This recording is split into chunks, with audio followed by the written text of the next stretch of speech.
The Texas justice system is messy, so let's break it down. You're listening to So You Got Arrested, the podcast that tells you what really happens after an arrest. Hosted by BRIC criminal defense attorneys, we talk to the people who've lived it, worked in it, and been shaped by it. Whether you're facing charges or just want to understand your rights, your options, and the smart moves that could change everything, we've got your back. So Scott, I'm excited. We have former law enforcement officer on the podcast today. I've wanted to have a police officer in investigation on this podcast to kind of give us the perspective of how somebody from law enforcement might view cases. So we have Mr. Greg Andrade, who is present helping us today. Greg and I are related. But Greg, why don't you introduce yourself, kind of talk a little bit about your background? Okay. My name is Greg Andrade. I was on the police department for 29 years, San Antonio Police Department. My first 20 was on patrol. The last 3 of that was as what we call a UEDI. It's a uniform evidence detective. And soon after that, I was not promoted, but I transferred to a follow-up unit, a property crimes follow-up unit. And there we did investigations on property crimes. And that covers an array of topics, not just thefts and stolen items, but animal cruelty, et cetera. There's other, other stuff that we'd cover. So in order to become a police officer, there's a, kind of a regimen of training that you have to go through to become, I guess, what is it, certified peace officer? Or it would be, yes, sir. You'd be going to the San Antonio Police Department's Police Academy. You get certified as a Texas peace officer. Then it took about 6 months from beginning to end, and you do go through an extensive amount of training, more than what TCOL now is called TCOL now requires, and we would meet all those standards before you could graduate. I've seen the academy. I don't know if you've seen it, Scott. It's that I've been out there to speak before. Okay, it's over off Morrison. Is that right? Right. 410. And I always notice it because they have this driving track. Where I guess the officers learn how to drive in hazardous conditions or, I used to go out periodically to speak to all the detective in-services about family violence cases. Okay. So, that's a tough crowd. I'll tell you, a very tough crowd. They can be. That's, I've always wanted to be somewhat of an instructor. And he took the course back in the day, I think 2011, with the intention of, when I retired teaching. Well, that's what you're doing now, right? I just got hired as an adjunct for SAC, the Law Enforcement Academy. I'm just beginning, so I don't know a whole lot yet as far as the process of being an adjunct. But I do have a lot of background information to give. You're getting to teach, you're getting to instruct, you're getting to convey that knowledge that you accumulated in that 29 years. Yes, sir. So you said you started out on patrol for about 20 years. That must have been interesting, some of the things that you saw. I liked it. I didn't take the detectives tests for the first time until about 15 years on the department. I just enjoyed being out there. I had my own district for a long time. I made... Which substation were you out of? I was out of West Patrol, the majority of it. But I started off on South Patrol to Prue Road for a year or so, and then I finally said, I'm going to go to West, where I grew up on the southwest side of town. Got it. And that's where we had West Patrol service that area, and work in my neighborhood was a good and bad thing. It was. Did you ever come across people that you knew growing up? Absolutely. And sometimes they'd recognize me before I'd recognize them, and they would say my name. I'm like, oh. So only one time was it ever an issue where I removed myself, so I didn't, there was no question about anything that might have happened. So, that's an interesting point that you raise, because I would see these TV shows and things like that. And in those shows, you would see the chief of police who says, we need cops who are from the neighborhoods and walk the beat and get to know the people in the neighborhood. And it sounds like that's what you were doing. Yes, that's exactly what I was doing. And I did enjoy working in my neighborhood. But then when you come across people personal to you, like, people you grew up with or that you might know, then it's like, I don't know if I want to, be here. Not because I don't want to help them. It's just because you're like, well, now what do I do? It puts you in an awkward position. So I moved to a different district. So they took me out of the Indian Creek district. And, well, they didn't take me out. I asked to just take a district not in that same neighborhood that I grew up in. So, but I would imagine it helps to know the neighborhood, absolutely. And who the people are, who the players are, who the bad people are. Right. When you can relate to everyone and no, I know I was here. I grew up here. I right down the road, or that's the school I went to. I understand what you're talking about. I know where you've been. Indian Creek had a reputation when I was a prosecutor. It does. To some point, it still does. But when I was early 90s, I was on South Patrol, but then I went to West Patrol about 98, 99. And it was one thing or the other. It was a gang member or just family violence, it seemed like at the time. So, well, I was in San Antonio and growing up in the early 90s. And I remember at some point, there seemed to be this huge explosion of, I guess, gang activity. It coincided with the movie Colors coming out. That's just the way that I perceived it. That there was this movie out, and then all of a sudden you started hearing about all these different gangs, and that would have been around the time that you were. Absolutely, it was. You were in one of three probably prominent gangs, Bloods, Crips, or the Brown. They call them Brown. I don't know the exact term they used, but the Hispanics, it was a challenge. It was fun for me. When you're a young officer, you get involved in a lot, you do a lot, and you help out a lot of people. I mean, one way or another, you help them out. Yeah. So, you're on patrol for 20 years. I wanted to kind of talk a little bit about that because from time to time, we have clients who come in and they have questions or they have comments about when they were pulled over and things that happened and things that, they feel should not have happened. So I wanted to kind of address some of those things. So when an officer is making a stop, let's say that, you're just making a stop for speeding, there are still probably safety concerns that you have, even though maybe it's just a stop for a speeding ticket, right? Oh, absolutely. When I was involved in a traffic stop or I initiated a traffic stop, it was obviously for a traffic violation. And when they would park in such a way that it wasn't safe for either one of us, I would definitely contact them, get some sort of identification, and then have them relocate as long as everything was safe to do so. So they sometimes just don't know. And I don't hold that. I never held it against anyone, not knowing what you should do, or you don't know what to do. Because sometimes you get young drivers that they're nervous or scared. And most people are nervous and scared. I get nervous if I would ever get pulled over. I would probably be nervous. And so you're talking about a situation like you're pulling somebody over on the highway and maybe they're jutted out into a lane or they haven't pulled over as far into the shoulder as they could have. Right.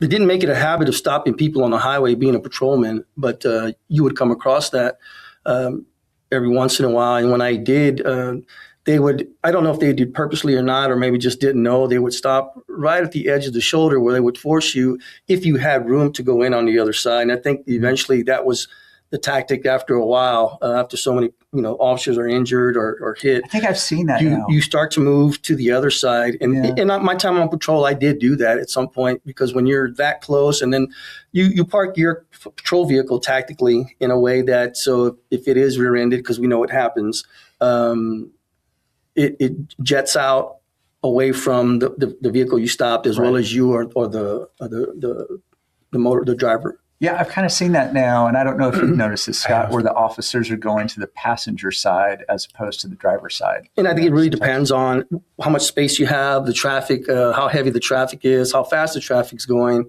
I made it if I had to stop on the highway, I made it a habit to okay, let me give some basic information. Let me have your ID, please, and let's exit the next exit. So if ever there was a time where they had to pull off the roadway because maybe they didn't feel safe, I was always okay with it. Mm-hmm. We all police differently to a certain extent. I've done that where an officer lights me up on the highway and I wait until I get to the exit to kind of. Part of his weekly getting pulled over. Yeah. I tend to drive with what they call a lead foot. So. So one of the questions that comes up that people ask is, if I get pulled over by a police officer and they ask me for my ID or my driver's license, do I have to give it to them? And Scott, I mean, the answer is obviously you have to give it to them. Now, it's not necessarily an offense unless you have active warrants. But if you refuse to identify and you got active warrants, you're going to pick up a crime. Right. So it's my understanding that when we were trained and in the intention is to give them the citation for the traffic violation, they're being detained. You have probable cause to stop them. Issue the citation, but if they're refusing to ID themselves or they give a false name and date of birth, because we have access to go back to our laptop. Well, then it was laptops, but we have access to go back to our laptops and run their information. And the DPS, the Department of Public Service, would give us their driving credentials, and it would give us their information so that sometimes it pulls up like there's no such individual.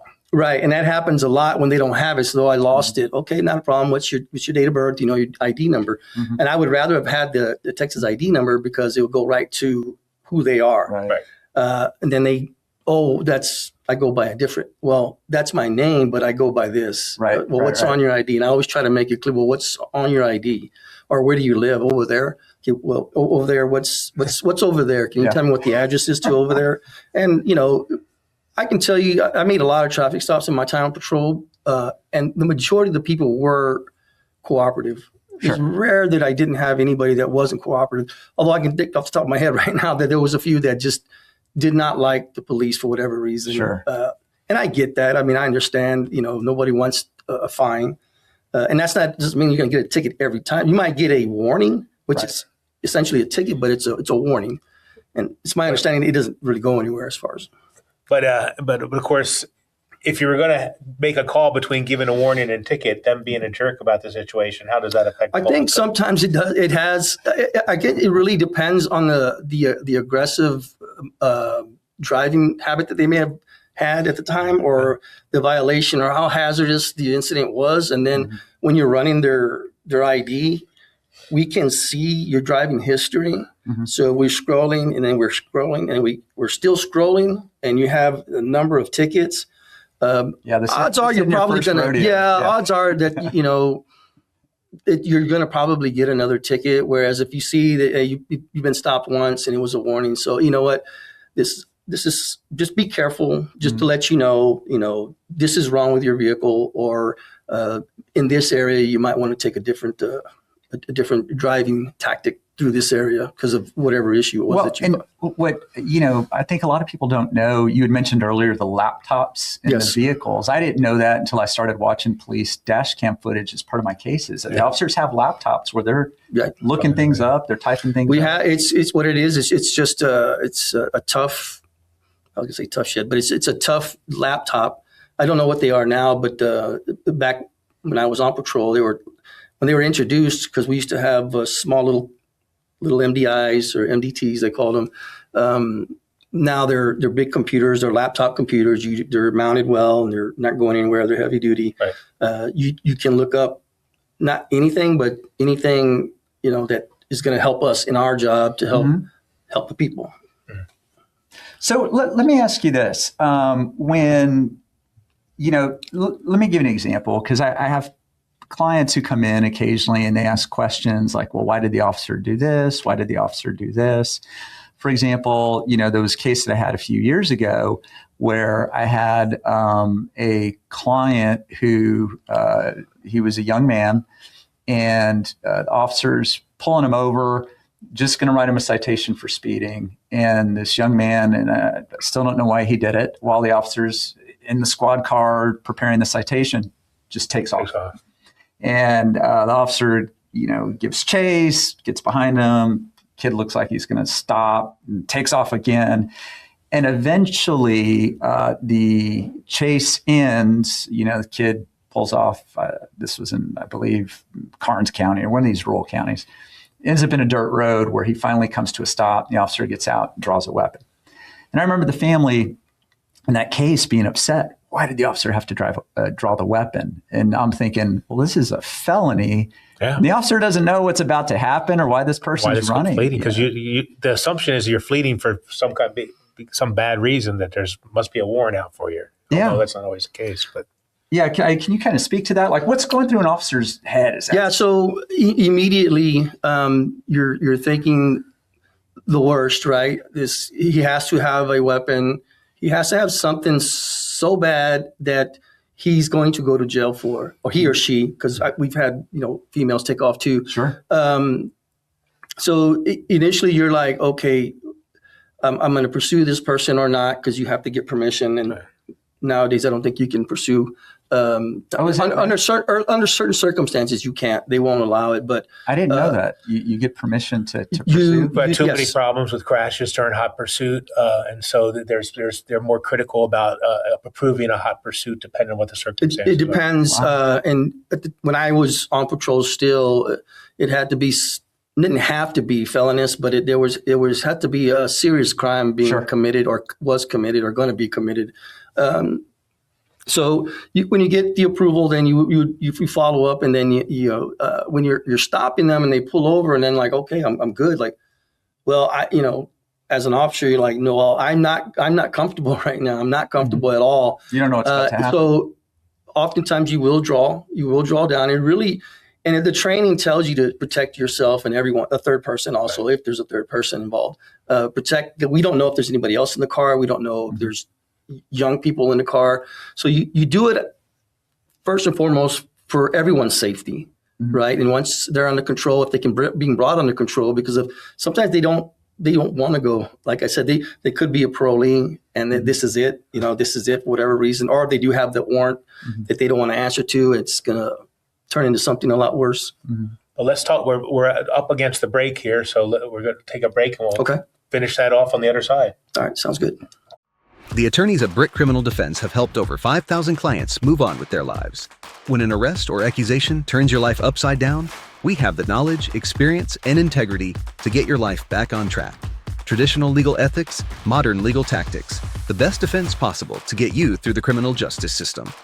Search Brick Criminal Defense to see our reviews and find out why so many of our clients have trusted us to fight for them. Brick Criminal Defense, helping our clients move on with their lives. And so we're back, and we're here today talking to retired San Antonio Police Department officer Greg Andrade. We appreciate your time. Yes, sir. And one of the things that we were talking about is sometimes people have these misunderstandings or misconceptions about why officers do certain things. You were speaking to sometimes you're making these stops, especially if it's a stop involving a felony, and you're not just looking out for your safety, but you're looking out for the safety of others. You're looking out for the safety of a third party, and you're trying to control that situation. Correct. And that's pretty much the whole purpose of when an officer does draw his gun. You're trained. It's been a long time since I've been trained, but it's when you're trained to protect yourself as well as the suspect or victim or whoever it is that might be in the car. And until you're comfortable with having things under control, then you could holster. And every officer is different. Even though you're trained a certain way, there's still officers that will cancel cover. They'll cancel cover even though you're told not to most of the time. And there's certain situations you've either been there before or you know the people. And that's where, knowing the neighborhood is important for, and being a good district officer, you get to know the people and you know your hot spots, and then you know the good people that are willing to help you. So once you're comfortable and you make contact and like that person goes, okay, now I'm good. Ended up, they didn't have anything, correct? Right. Yeah. I don't know if you've ever had these cases, Scott. I've had a handful of them. A lot of times when somebody takes off in a vehicle and they're evading in a vehicle, it's a felony. You automatically assume, well, the reason they're doing that is because there's some bigger crime being committed. They either have like some type of warrant and they don't want to go to jail, or there's something like drugs or something in the car they're not supposed to have. And that's the assumption. But we've seen plenty of cases where they just panicked because somebody got behind them and just took off for some reason. They have nothing. They have no warrants. They have no contraband. They have nothing. And then they just take off. And then you're right. They come to a stop and they're like, okay, everything's fine. But the officer doesn't know that. Yeah. And we won't know until, and quite honestly, an officer is going to say, nah, you probably got rid of something, which is whatever. Right. We don't have it now. But they could have thrown something out the window during the and that's probably, for the most part, right? Mm-hmm. I mean, I don't know for sure. It's a felony now at this point. Once they take off in a vehicle, it's going to be a felony. Okay. And then that's where you pursue if you're given the authority to pursue. And if not, then you don't. And then I think a lot of officers, there was a time where the transition was taking place where they were doing, they were coming down not coming down, but they were like not allowing some pursuits to take place. Mm-hmm. And I think, you look at it from both perspectives. I know I do now, being older and with the years that I had. In some cases, it might have been better to pursue, and probably most, it was okay not to. Right. Yeah. Well, because most of the time in a lot of those, we were talking about when you pulled somebody over and they took off, whereas so you already know who you got. Correct. Where somebody just never pulls over, you know who the car is registered to, but you don't necessarily know who's inside the vehicle. And sometimes that can be an issue too, because when plates are stolen and you run it and whoever they were stolen from, you just don't know that their plate was stolen until, you call them and says, hey, do you know? And I've done this several times too. Mm-hmm. Says, are you missing a plate? Goes, no, I don't think so. And they go outside and they go, holy crap, my plate's gone. I say, well, we have it over here. It was stolen and it's on this car now. We have the car, we have your plate. If you want, you can come to the pound and pick it up, or if you want to come by, we can release it to you, whatever the case is. Right. So, right. Yeah. So we have the holiday season coming up, and so unfortunately, with the holiday season, that brings a lot of people celebrating, having some cocktails, some drinks, and then despite what they should be doing, they take the road. And they hit the road and they've been drinking. Scott and I have talked about this previously, how, we see these DWI cases, and inevitably on the video, when the officer asks, have you had anything to drink? The person in the vehicle says, yeah, I had a couple. Have you ever had a case where somebody said, hey, I've had a couple, and you said a couple? You should be fine. I'm not going to investigate. Just two, no problem. Go on your way. Have a nice night. No, I can't say I've ever done that. Where I just had a couple.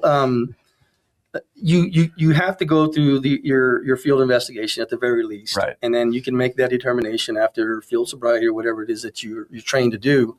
And if you think you're borderline, there's a specialist, DWI specialist, who can come out and do other tests that would the field sobriety test. Yes, and then they may or may not be arrested. It really depends. Given today what we have available to us, Uber, Lyft, family. I mean, we've always had family that would probably come and get you. And sometimes you drink in excess to a point where like, nah, I'm fine. Most oftentimes you're probably not. You're not a good judge of how yeah. And we see that all the time. I'll have people that I talk to who come in on a DWI, and when I'm talking to them about the case at the time that they're hiring, they'll say like, oh, I did the field sobriety test. I did all those tests, and man, I passed. I did so well on them. And, I don't understand why they arrested me. And then you go and you watch the video, and it didn't do well at all. I mean, and that goes back to the idea that we are not the best judges of how intoxicated we are. We have a lot of people who insist that they looked good, and then we bring them into the office and show them the body cam that you have, and they're like, oh, I don't think I want to take this to trial after all. So back when I first started, probably 30 years ago, we would do the field sobriety, and if there was any question and there wasn't a DWI to help you out and just kind of confirm some of what you see, you would take them to the ASAP office, and they would run another video. And it got even better there because when I started, we didn't have video. Okay. So that's why you always ask for a second pair of eyes, just to kind of confirm what, and then if not, you'd go to the ASAP office, and then there would be video in there, and they would have an ASAP operator that would run the cameras and perform the test again. And then, and that's where they had that old school, intoxicator blower, big old machine. I was like, wow, that's crazy. Yeah. But so there was, even back then there was, we checked and double checked, and I can say I didn't do a whole bunch of them. I did my share. I was truly a first responder. I had a district. I made a lot of calls that required sometimes a lot of hands-on. So it was fun. It was fun. Well, and so, when in your capacity, you said you were a first responder. So what kind of calls were you responding to? Anything and everything. So when we first started the academy, they made sure that we knew we answer 100% of the calls. Okay. So I've taken calls for flying cockroaches, believe it or not, because they thought there might be a dead body. And that with those details, okay, we'll go check it out. Something smells funny around here, but it was just mom's cooking. Yeah. Yeah. And sometimes it was a body.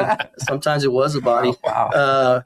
So it's I imagine a lot of family violence calls. tons of family violence calls. On West Patrol, we got tons of family violence calls, drugs, thefts, robberies, stabbings. I mean, aggravated type offenses. So Yeah. I've seen a little bit of everything.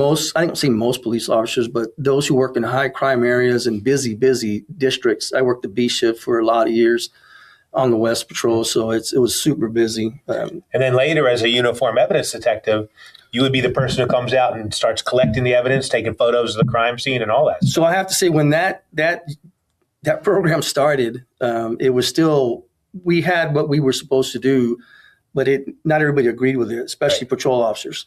Like, I don't want you in my district if you're not going to take calls. But so for the first few weeks, or probably the first year, we were still first responders. And then there was a couple of occasions, well, you're already there, just collect the evidence. I'm like, okay, so I'll do both. I am getting paid a little bit more, but I can do both. On certain cases, we can do both. And that became somewhat of an issue. They ironed everything out by now. And we could talk forever about how yeah. hard it was to get police. So back in my day when I first started, we never had photos of family violence cases. Oh, I think that's part of the reason. And prints and photos. So we had gotten a organization that was going to donate Polaroid. This is how long ago it was. The old Instamatic. Yeah, no, it's Polaroid cameras. That's what we used to get, Polaroid cameras. Mm-hmm. Yeah. But then the police, SAPD, didn't want their officers to have the Polaroids, and then they said, well, because we don't have a budget for the film. And then it turned out later, I found out part of the reason was the union contract said only detectives are allowed to take photos, not patrol. And so there's all these issues about who can do what. And it constantly goes back and forth all the time. Yeah. So when the program started, they equipped us with really good cameras, and then we were responsible for photographs at most crime scenes, as well as fingerprinting, drug testing, some other tasks. So you had the field test for the drugs? We did have the field test, and we would be dispatched, and that's part of the reason why there was sometimes there might have been an issue, because there was a time delay too. Because when you ask as a victim, I want fingerprints. Okay, we'll try to get somebody here tonight if we can. And at the time, you only had civilians. Well, you had detectives that were part of that the CSI unit, but they weren't on patrol like they are, like UEDIs are. So it would take hours and sometimes the next day, and that really upset people. And I understand that, so that and photographs, now they're uploaded right after the end of the shift. They're uploaded, and they should be in the system. I mean, technology has improved your ability to do the work at the scene way differently. Well, and it used to be the case, because I've been around long enough I remember handling cases at the beginning of my career where there were no body cams. Yeah. I remember handling cases at the beginning of my career where there was no videotaped statements from the accused. They were handwritten. With the warnings written at the top of the statement. That's absolutely right. And so things have really come a long way since then. And it can be a good thing for law enforcement. Sometimes it can be a bad thing, because nowadays I think jurors expect that they're going to be able to see a video. And so if a video is corrupted or lost or misplaced or what have you, that can be a huge issue for the state. So how many years were you in before you first started having body cam? Oh, gosh, probably the first 15. I was on the department for a while, and it started with voice recorders. Okay. They issued like a little pager voice recorder, and then from there it went to the dash cams, and even those have changed. They changed once or twice before we ever got to what they have now. Back then, when it was just the dash cams, I'd see the officers searching the guy under arrest in front of the vehicle. Yeah. So they could document everything you're taking out of his pocket. Right. And then they would take it out and they'd put it on the the hood. Yeah, I think that's still a practice. It almost seems like it's still a practice. Even with the body cams, you still do it just because if your body cam doesn't catch something because of the angle, at least, What was the advance that you had technologically wise that you felt most helped you do your job? I think the laptops. I think it drove some people to retirement. Oh, wow. And I wasn't real happy with it myself because I'm not a computer kind of person. But once you learn the system, then it's what helped me out the most because you could come back and confirm things really fast. The returns were a lot faster, so you're not waiting to see if, a common name, you're getting hit after hit after hit, and then you got to say, okay, is that the date of birth? Then you have a hit with the same date of birth, and you're like, oh, geez, this could take a while. You're not letting the guy go down the road and then you find out later they have 3 felony warrants. Correct. Right. Exactly. Yeah, interesting. Well, wow. Okay, so it went by fast. We could have talked for another hour. Yeah, there's a lot. We may have Greg back on another episode. Greg, we appreciate your time. Thank you for sitting and talking with us. This is So You Got Arrested with Steve Barrera, Scott Simpson, and Greg Andrade. Enjoy the holidays. Thanks for listening to So You Got Arrested.